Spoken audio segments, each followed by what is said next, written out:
Today, I'm going to show you the process that I use for preparing dried beans for cooking or for canning. My name is Mama Di, and this is Back to Basics Living. Welcome to the channel. Now, the first thing I'm going to show you here, I've got a big 5-pound bag of great white northern beans. And what I'm going to do to start out with, I get a handful, I look through them real carefully. What am I looking for? Well, I'm looking for bug bites. I'm looking for anything like a rotten bean. I'm looking for, sometimes you'll find little clumps of dirt or gravel in those beans. And so anything that would be a foreign object that would be in those beans, and if I run across something here, I'll show you what these are from Azure Standard, so they're probably pretty clean. Usually their stuff is. But that don't mean they're perfect. So I always go through them and look, all of them, because you don't want to feed somebody something and have them bite into a rock and break a tooth, or have some foreign something in your food. Now, this process applies to any kind of dried beans: pintos, navy beans, peas, whatever dried beans, the kidney beans, whatever kind you might be working with. Let me drop some here. And I'm dropping these in the pot, even though I dropped them on the counter, because they're going to go through an extensive cleaning process. And so I'm going to finish up this bag, and then I'll come back and show you the rest of the process to get these ready. And then after I finish this process, then the next thing that I'll be doing is canning these. So until then, I'll be back in a few minutes to show you the rest of the process. Okay, so I'm finished with going through all the beans, and I want to show you here in my hand, this is what I found in the beans. And you can see there's one that's really dark, and some of them have just look like they've got bug bites or they're beginning to rot. Now, one that I wanted to show you that I also pulled out is this. That's not a bad one, it's just a broken one. So we're going to put that in the pot. And these would hurt it, but I don't want to risk having my cans of beans ruined, so I'm going to lay those aside. And here's what I do to continue cleaning.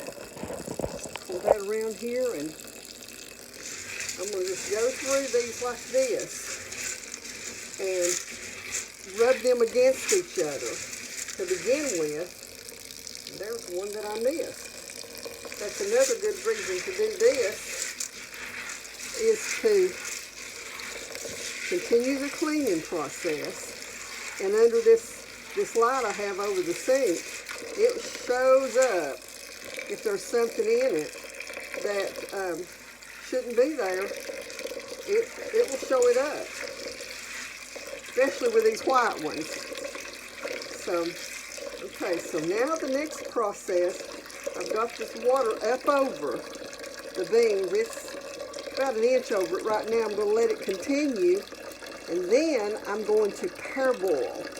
And that means I'm going to put it on the stove, and I'm going to let it boil, and then I'm going to take it off and pour it through a colander to get the dirty water off of it. You can see the water's already kind of looking brown looking there. So I'm going to, I'll take those and put it on the stove, and I'm going to do the parboil process 2 times, because you'll see why in a few minutes. When it starts boiling, I'll bring it back and show you. Okay, I want to show you now why I parboil my beans. This is the first parboil. See all the mess around this pot? That's coming off of those beans. I don't want that in my jar. So I'm going to take these to the sink and I'll be right back. Okay, so I'm going to bring the beans and we're going to finish them up. I want to show you that again. You can see, watch me spill that water all over me. You can see that mess all over them. And I'm going to pour that through my colander. Put that down so you can see what I'm doing. I'm going to set this right here. And we're going to run some cold water over that and get this mess off of them.